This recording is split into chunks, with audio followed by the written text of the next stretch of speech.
Hello everyone, welcome back to the channel. In this video, let me show you how to create consistent characters in Leonardo AI. Now there are two methods that we can do so to be able to create consistent characters. So this is without model training or generating our own model. So let's go ahead and take a look at the first one. So the first one is all about creating a precise initial prompt.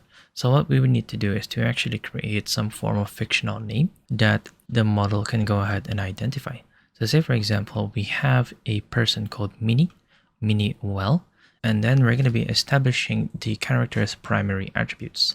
So this can be, she is a female teenage character with short black hair, expressive eyes, wearing a straw hat and standing in a field of grass. So let's go ahead and generate this image right here.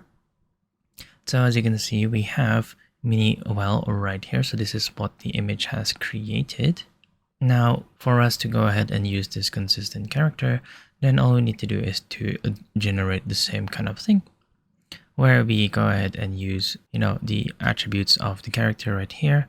So saying like this, and then let's go ahead and add in more information like playing with a kite right here. So if we go ahead and click on generate, then this will go ahead and generate Minnie Well.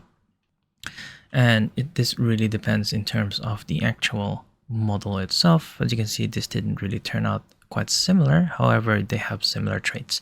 So you need to be very, very specific with your details if you want to go ahead and generate without using a model.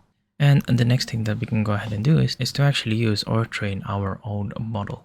So this feature is actually a premium version.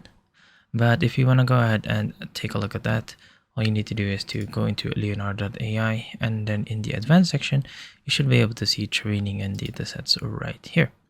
And then in this section, you're able to go ahead and create a new dataset where you can go ahead and use some form of stock footages to go ahead and train your model. And there you go. I hope that you have found this tutorial useful. See you guys next time.